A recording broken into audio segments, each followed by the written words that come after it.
জয়গুরু। প্রিয় পরমের আতুল চরণে আমার অন্তরের প্রণাম জানিয়ে এবং উপস্থিত আমার সকল ইষ্টপ্রাণ দাদা ভাইরা, কল্যাণময়ী মা বোনেরা, প্রত্যেককে আমার অন্তরের আনন্দিত জয়গুরু জানিয়ে ঠাকুরের বাণীর ওপর আমি আজকে সেবা নিয়ে ঠাকুর কি বলেছেন সেগুলোই বলবো। আমার নিজের একটা শব্দ বলবো না। তা আমাদের আগে প্রথমে জানতে হবে যে সেবা কি। আমি যদি উম সাধারণ একজন মানুষকে জিজ্ঞাসা করি যারা সৎমন্ত্রে দীক্ষা গ্রহণ করেনি, সেই রকম একটা মানুষকে যদি জিজ্ঞাসা করি যে তুমি কখনো সেবা করেছো, তো বলবে হ্যাঁ সেবা করেছি, অনেক সময় করেছি। কিভাবে করেছো? না আমি বস্ত্রদান করেছি, ফেসবুকে দেখোনি ছবি। আমি কম্বল দান করেছি, ফেসবুকে ছবি দিয়েছিলাম। সবই তো আমি যখন যখন সেবা করি তখন তখন আমি ফেসবুকে ছবি দিই, ভিডিও দিই। তো এখনকার সেবাটা সেই রকমই সেবা হয়ে গেছে। ঠাকুর কিন্তু সম্পূর্ণ বিপরীত দিক থেকে এলেন। আমাদের সেবা করার আগে জানতে হবে যে সেবা কাকে বলে। ঠাকুর কি বললেন? আমাদের ডিকশনারি তো, শব্দের ডিকশনারি সব ঠাকুরই। তিনি কি বলেছেন সেইটা আমরা গ্রহণ করব, সেটাই আমরা পালন করব, সেটাই আমরা বহন করব। তো সেবা ও সেবার অপলাপ, ঠাকুর নারীর নীতি গ্রন্থে বললেন সেবা মানে তাই যা মানুষকে সুস্থ, স্বাস্থ্য, উন্নত ও আনন্দিত করে তোলে। তাহলে দেখুন, একজনের যদি আমরা সেবা করি, তো সেই মানুষটার কি কি পরিবর্তন আসবে, কি কি রিয়াকশন আসবে তার। সুস্থ, স্বাস্থ্য, উন্নত ও আনন্দিত করবে তাকে। আর তা হয় না, অথচ শুশ্রূষা আছে, সে সেবা অপলাপকেই আবাহন করে। তাহলে আমি, ধরুন আমার একজন রাঁধুনি আছে, অনেকেরই থাকে, যেমন ঠাকুর থাকে, রান্না বান্না করে দেয়, অনেক মানুষেরই থাকে। আমি সেই ঘটনায় যদি ঢুকি, ধরুন সেই রাঁধুনি যার রান্না করছেন তিনি ঝাল পছন্দ করেন না, অথচ রাঁধুনি কিন্তু নিজে ঝাল পছন্দ করে। তো সে কিন্তু তার ইচ্ছে মতন ঝাল দিয়ে বেশ রান্না টান্না করে দিলেন।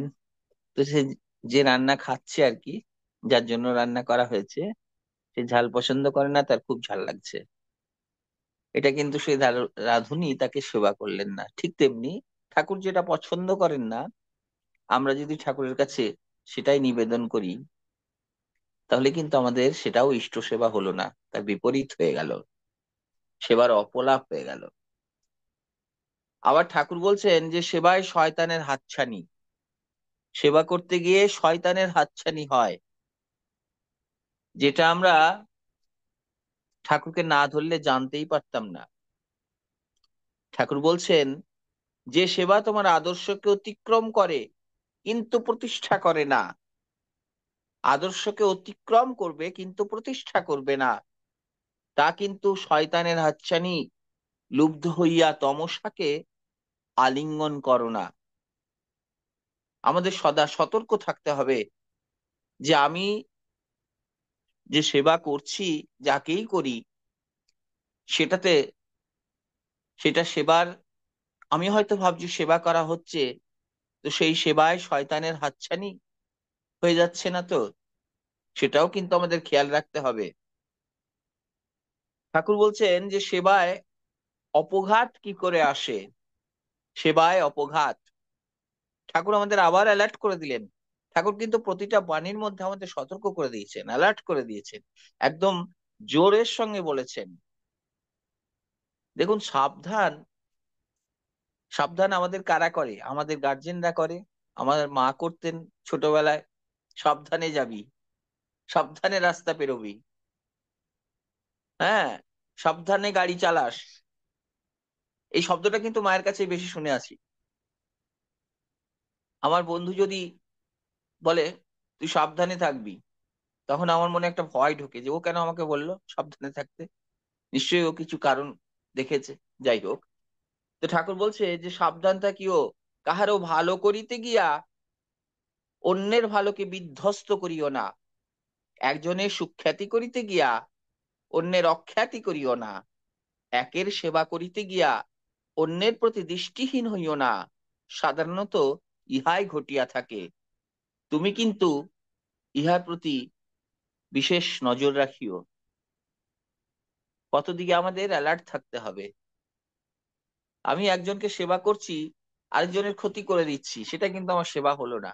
কারণ একটা মানুষকে সেবা করলাম, সে তার আনন্দ হলো, তার ভালো হলো, সে খুশি হলো।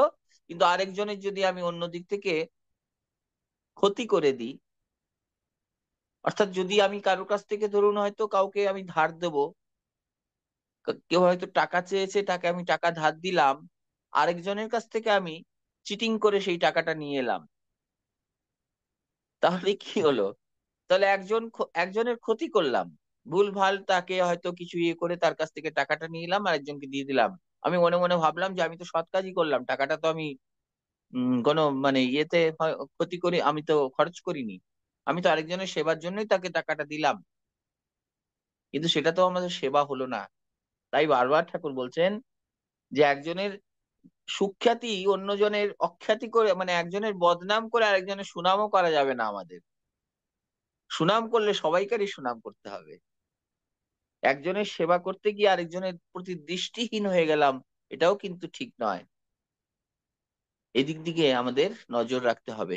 জয় গুরু। প্রিয় পরমের আতুল চরণে প্রার্থনা জানাই সবাই ভালো থাকুন। আসুন আমরা সবাই ঠাকুরকে নিয়ে পরমানন্দে থাকি।